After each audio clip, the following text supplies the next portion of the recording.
नमस्कार छात्रगण, मैं कांजी गढ़वी आप सबका इस वीडियो में स्वागत करता हूं। दोस्तों, आज हम TYBA सेमेस्टर 5 के दिव्या उपन्यास के प्रश्न दिव्या उपन्यास में इतिहास और कल्पना का उत्तर देखेंगे। यह आपको एग्जाम ऐसे भी आ सकता है कि दिव्या उपन्यास में इतिहास और कल्पना और दिव्या उपन्यास इतिहास और कल्पना ऐसे भी आ सकता है। छात्रगण, आपको एग्जाम में ऐसे भी प्रश्न आ सकता है कि यशपाल रचित दिव्या उपन्यास में इतिहास और कल्पना का सुंदर समन्वय हुआ है, स्वतः स्पष्ट कीजिए। तो आइए अब हम इस प्रश्न का उत्तर देखते हैं। यशपाल ने अपने साहित्य के लिए सदा जीवन से सामग्री ली और मार्क्सवादी होने के कारण उन्होंने जीवन की समस्याओं का समाधान मार्क्सवाद के ज्ञान के आधार पर प्रस्तुत किया। यानी कि जो यशपाल जी थे वो मार्क्सवादी साहित्यकार थे, अतः उनकी रचनाओं में भी उन्होंने मार्क्सवादी धारा को ही अपनाया या मार्क्सवादी जीवन की समस्याओं का समाधान मार्क्सवाद के ज्ञान के आधार पर ही प्रस्तुत किया है। दिव्या के माध्यम से भी उन्होंने इतिहास को मार्क्सवादी दृष्टि से देखा है।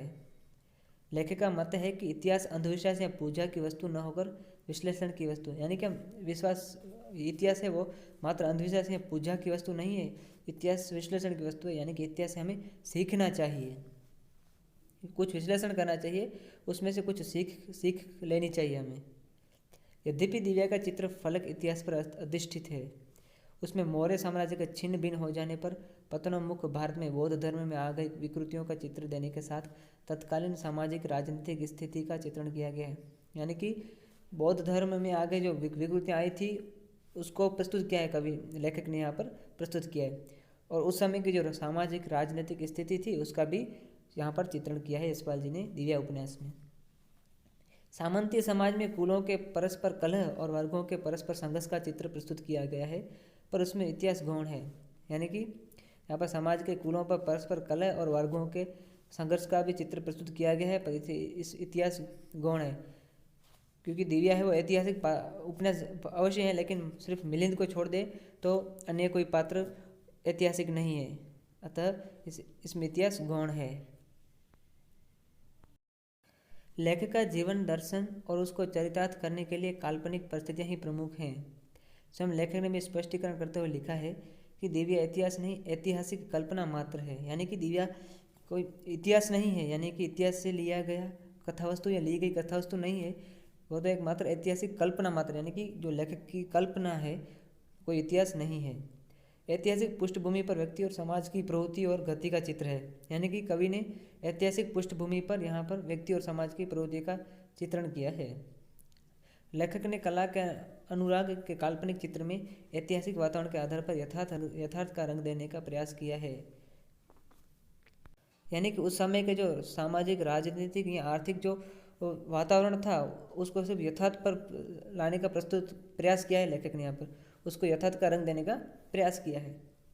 बौद्ध मत के आदर्शों और व्यवहारों का खंडन किया, उसके मिथ्याडंबर तथा प्रदर्शन की भावन पर कुठाराघात किया। अर्थात उस समय के जो बौद्ध मत के जो आदर्श थे, जो नियम कानून थे, उनका व्यवहार थे, उनका भी कवि लेखक ने यहाँ पर खंडन किया है, तथा मिथ्याडंबर तथा प्रदर्शन की भावना पर भी कवि ने यहाँ पर व्यंग्य किया है या कटाक्ष किया है। लेखक ने दिव्या के माध्यम से बौद्धकालीन भारत के सुदूर अतीत का, आर्यों की तत्कालीन संघर्षशील वर्ण व्यवस्था से अनुशासित समाज और साधन पद्धति का, जिजीविषा की नैसर्गिक व्यक्ति चेतना का, जो सब परिवर्तनों की मूल प्रेरक शक्ति है, तर्क संगत विवेचन करना चाहा है। अर्थात लेखक ने यहाँ पर इस दिव्या उपन्यास के माध्यम से बौद्धकालीन भारत के सुदूर अतीत का और आर्यों की तत्कालीन संघर्षशील वर्ण व्यवस्था तथा अनुशासित समाज और साधन पद्धति का तथा नैसर्गिक व्यक्ति चेतना का, जो सब परिवर्तनों की मूल प्रेरक शक्ति है, तर्क संगत विवेचन करना चाहा है। वह अतीत के संदर्भ में वर्तमान का विश्लेषण खोजना चाहता है। अपने अतीत का मनन और मंथन हम भविष्य के लिए संकेत पाने के प्रयोजन करते हैं। इसलिए दिव्या मात्र इतिहास नहीं है, वह राज्य, समाज, धर्म, कुल, स्त्री एवं पुरुष के संबंधों तथा आदर्शों के प्रति एक नूतन दृष्टि प्रदान करता है, मानव निर्मित सामाजिक असंस्थाओं पर कुठाराघात करता है। यहाँ पर कवि ने अतीत के माध्यम से वर्तमान का विश्लेषण किया है। अपने अतीत का मनन और मंथन हम भविष्य के लिए संकेत पाने के लिए करते हैं। इसलिए दिव्या मात्र इतिहास ही नहीं है, वह राज्य, समाज, धर्म, कुल, स्त्री एवं पुरुष के संबंधों तथा आदर्शों के प्रति एक नया दृष्टिकोण प्रदान करता है। मानव निर्मित जो सामाजिक संस्था हैं उन पर व्यंग्य करता है। जो मानव निर्मित जो नीति नियम है, मर्यादाएं हैं, उन सब का यहाँ पर उन सब पर व्यंग्य किया है लेखक ने। वर्ग संघर्ष, शासन पद्धति आदि के संबंध में लेखक की अपनी मान्यताएं हैं। उन्हें प्राणवान बनाने के लिए उसने परंपरा का सूत्र खोज निकालना चाहा है। दिव्या उसी प्रयास का प्रतिफल है। यानी कि बौद्धकालीन समय में जो वर्ग संघर्ष था, जो शासन पद्धति आदि के संबंध में लेखक की अपनी मान्यताएं हैं, अपने विचार हैं। उन्हें प्राणवान बनाने के लिए ही लेखक ने उस परंपरा का सूत्र खोज निकालना चाहा है और दिव्या उसी प्रयास का फल है।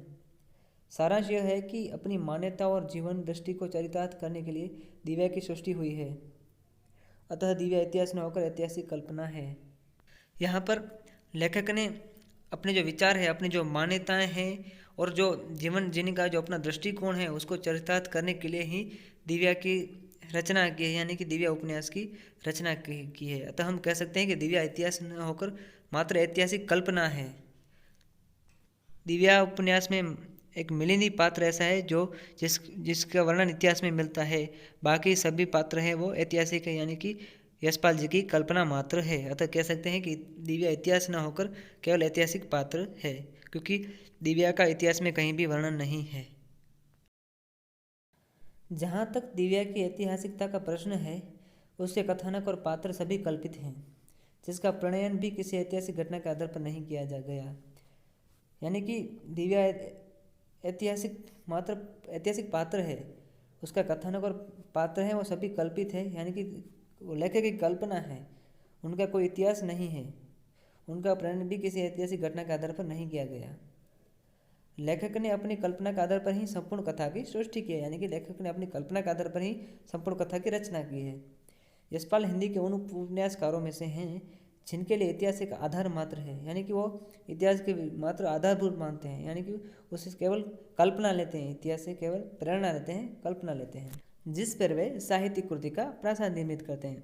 यानी कि इतिहास से मात्र कल्पना लेकर लेखक अपनी कृति की रचना करते हैं। यहाँ पर यशपाल जी ने ऐसा ही किया है कि उन्होंने मात्र इतिहास से कल्पना ली है और फिर अपनी कल्पना शक्ति से सभी पात्रों का चित्रण किया है। अतः यह इतिहास न होकर मात्र ऐतिहासिक पात्र है। कई बार कोई कवि या लेखक अपने खंड काव्य हो या महाकाव्य हो, एकांकी हो, उपन्यास हो, कहानी हो, वो इतिहास से कोई घटना हो, इतिहास में जो घटना हो चुकी है, कभी कभी उसकी कथा वस्तु प्रस्तुत करता है, उस कथा वस्तु का जो यथार्थ चित्रण प्रस्तुत करता है, या कभी कभी उसे प्रेरणा देता है, यानी कि जो अतीत के जो आज के वर्तमान के स्थान पर अतीत के स्थान पर वर्तमान को प्रस्तुत करता है, जो कि यानी कि जो घटनाएं हो चुकी है, जो अतीत में जो घटनाएं समस्याएं थी, उनको आज के युग में आज के दौर के सामने रखकर फिर वो अपनी रचनाएं लिखते हैं। यानी कि कभी कभी कुछ प्रेरणा लेते हैं और कभी कभी पूरी की पूरी कथा वस्तु लिखते हैं। यशपाल ने अपनी उर्वरा एवं कलात्मक कल्पना से बौद्धकालीन भारत का जो चित्र प्रस्तुत किया है वह कल्पित होते हुए भी विश्वसनीय है। यानी कि यहाँ पर यशपाल जी ने जो अपनी कलात्मक कल्पना और जो अपनी कल्पना से जो बौद्धकालीन भारत का जो चित्र प्रस्तुत किया है वो भले ही कल्पना है, उनकी कल्पना मात्र है, परंतु फिर भी विश्वसनीय है। यानी कि आज का जो दौर है उसका सचोट वर्णन मिलता है, उसमें देखने को मिलता है। अतीत को उसके यथार्थ रूप में चित्रित करने में लेखक को पूरी सफलता प्राप्त हुई है। यानी कि अतीत का जो यथार्थ चित्र है, यथार्थ रूप है, उसको यहाँ पर प्रस्तुत चित्रित करने में लेखक को पूरी सफलता मिली है। लेखक ने बौद्धकालीन भारत की सामाजिक, राजनीतिक एवं धार्मिक परिस्थितियों का विश्लेषणात्मक अध्ययन प्रस्तुत किया है। यशपाल को इतिहासकार का विवेक उपलब्ध है, अतः ऐतिहासिक वातावरण प्रस्तुत करने में उनकी कला को पूर्ण सफलता मिली है। वर्णन, संवादों एवं घटनाओं सभी के द्वारा लेखक यथार्थता लाने में सफल हुआ है।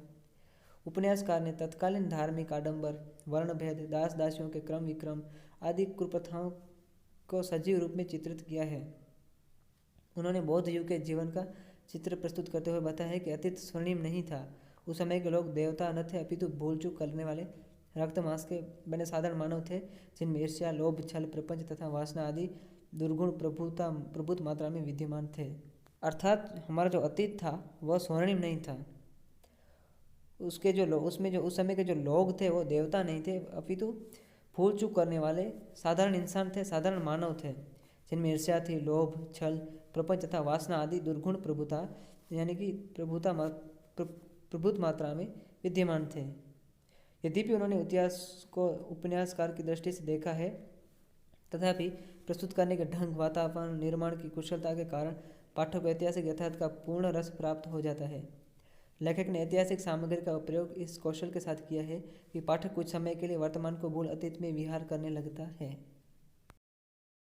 इतना होते हुए भी अनेक असंगतियों, काल दोष संबंधी त्रुटियां आ गई हैं, जिनके प्रमुख दो कारण हैं। लेखक का अल्प इतिहास ज्ञान और अपने जीवन दर्शन को उपन्यास द्वारा प्रतिष्ठित करने का मोह। यानी कि इतने सारे अंगसंगतियाँ और काल दोष संबंधी त्रुटियां आ गई हैं, जिनमें मुख्य दो कारण हैं। एक तो लेखक का अल्प इतिहास ज्ञान यानी कि लेखक को इतिहास का कम ज्ञान है, और दूसरा कि अपने जीवन दर्शन को उपन्यास द्वारा प्रतिष्ठित करने का मोह। जो जीवन उन्होंने देखा है, जो उन्होंने संघर्ष किया है, उसको प्रस्तुत उपन्यास में चित्रित करने का लेखक का अपना मोह है। इन दोनों का संकेत लेखक ने स्वयं प्राकथन में किया है कि उस समय का हमारा इतिहास यथेष्ट प्राप्य नहीं है। जो प्राप्य है उस पर लेखक का विशेष अधिकार नहीं है। सूक्ष्म दर्शक पाठक के प्रति इससे अन्याय हो सकता है, असंगति देखकर उन्हें विरक्ति भी हो सकती है। यानी कि उस समय का जो इतिहास था वो पूरा प्राप्त हमको नहीं है, और जो प्राप्त है उस पर हमारा कोई अधिकार नहीं है। यानी कि हम उसमें कुछ फेरबदल नहीं कर सकते हैं, हमारा कोई अधिकार नहीं है।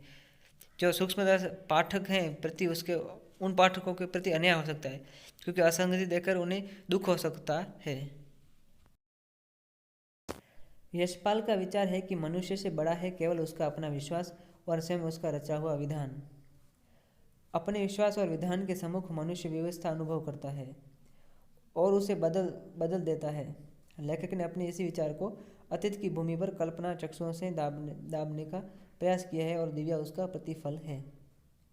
इतिहास उन बहुत सी बातों का साक्षी है जिनका संकेत विवरण दिव्या में मिलता है। उदाहरण के लिए दिव्या के चित्रों को स्पष्ट हो जाता है कि उस समय समाज में नारी और पुरुष के बीच इतना पुराना छिपाव नहीं था। उपन्यास का पात्र मारिस, जो भौतिकवादी दर्शन की व्याख्या उपन्यास में आरंभ से अंत तक करता है और अंत में दिव्या को पाकर कृत होता है, वह भी प्राचीन काल का व्यक्ति न लगकर 20वीं शताब्दी का पुरुष और विशेषतः लेखक का प्रतिरूप जान पड़ता है।